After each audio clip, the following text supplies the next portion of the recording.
स्नेहदा स्पन्दन स्नेहदा स्पन्दन।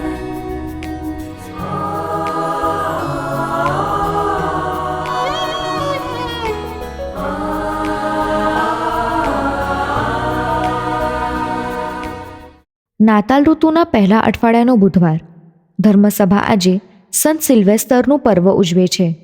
વરસના આ છેલ્લા દિવસે સંત યોહાન અંતિમ સમયની યાદ અપાવે છે. એ કોને માટે, ક્યારે, કેવી રીતે આવશે ખબર નથી. એ અંતિમ સમય માટે તૈયારી કરવાની છે. કાલથી આરંભાતા નવા વર્ષમાં પવિત્ર આત્માની વાણી જીવી બતાવવા માટે એક બે બાબતો પસંદ કરી એ રીતે જીવવા નક્કી કરી એ માર્ગે ચાલવા પ્રભુની કૃપા માંગીએ. સાંભળીએ સંત યોહાનકૃત શુભ સંદેશ, અધ્યાય 1, કડી 1-18. પ્રારંભમાં શબ્દ હતો જ. શબ્દ ઈશ્વર સાથે હતો. શબ્દ ઈશ્વર હતો. પ્રારંભમાં એ ઈશ્વર સાથે હતો. બધું જ એના દ્વારા બન્યું છે, અને એવું કશું જ નથી જે એના દ્વારા ન બન્યું હોય. જે કાંઈ બન્યું છે તેનું જીવન એ હતો. એ જીવન જ માણસોનો પ્રકાશ હતો. એ પ્રકાશ અંધકારમાં પ્રકાશ્યા કરે છે. અંધકારે એનું ગ્રહણ કર્યું નથી.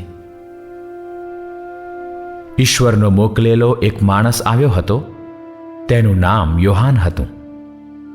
એ માણસ સાક્ષી તરીકે પ્રકાશની સાક્ષી પૂરવા આવ્યો હતો, જેથી બધા માણસો એની મારફતે શ્રદ્ધા ધરાવતા થાય. એ પોતે પ્રકાશ નહોતો, પણ એ તો પ્રકાશનો સાક્ષી હતો. પ્રત્યેક માણસને પ્રકાશિત કરતો સાચો પ્રકાશ તો શબ્દ હતો. તે જગતમાં આવી રહ્યો હતો.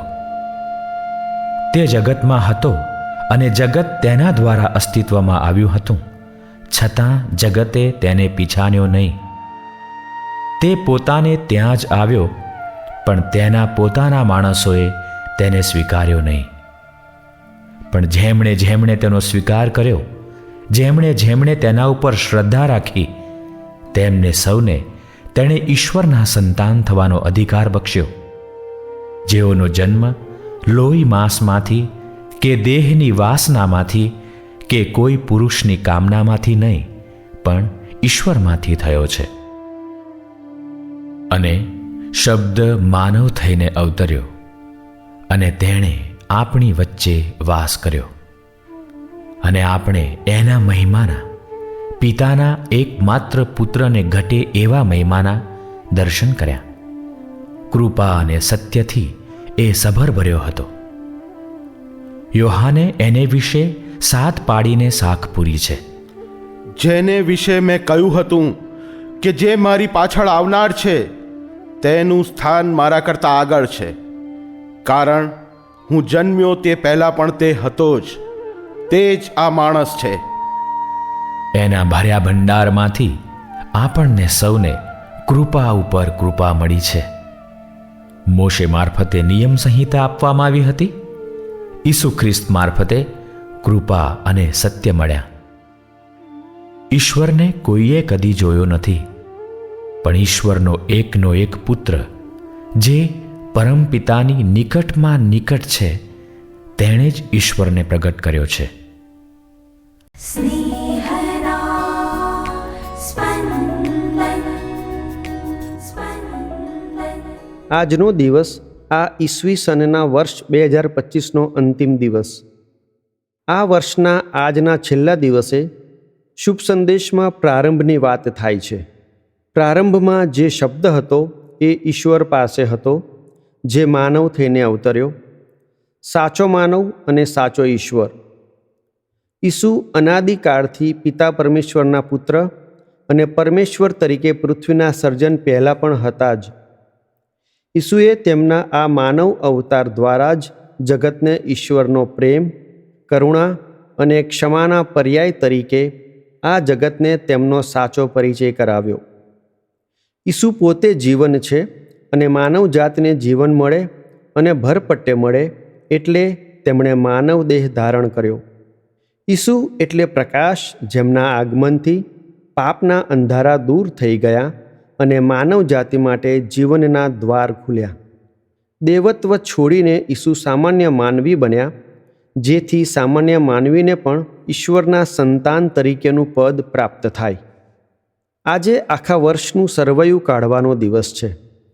વર્ષના પ્રારંભથી અત્યાર સુધી મળેલી ઈશ્વરની અસીમ કૃપાઓ અને અસંખ્ય ઉપકારોના પલડા સામે ઈશ્વરને ન ગમે એવા કરી બેઠેલા કામોનું પલડું ભારે તો થઈ જતું નથી ને, એનો હિસાબ કરવાનો દિવસ. ઈશ્વરની કૃપાઓ માટે એનો આભાર માનવાનો દિવસ અને વીતેલા વર્ષોની ભૂલોની માફી માગીને એનું પુનરાવર્તન ન થાય એવો નિર્ધાર કરવાનો દિવસ. જગપ્રકાશ ઈસુનો પ્રકાશ નવીન વર્ષમાં આપણને પડે પળ મળતો રહે અને આપણો માર્ગદર્શક બની રહે એવી કૃપા માંગવાનો દિવસ. ઘણી કૃપાઓ આપણી દુન્યવી દ્રષ્ટિ કરતાં વિપરીત હોઈ શકે, પણ ઈશ્વરની યોજના મુજબ આપણું હિત એમાં જ સમાયેલું હોય એ બાબત સમજવાનો દિવસ. નૂતન વર્ષ એટલે આશાઓ અને અભિલાષાઓનો નવો સૂરજ. જીવનને નવી દિશા આપવાનો, ન થઈ શકેલા કાર્યોને પૂર્ણ કરવાનો, થઈ ગયેલી ભૂલોને ટાળવાનો અને ઈશ્વરના કૃપાપાત્ર બની રહીએ એવું જીવન જીવવાની એક વધુ તક.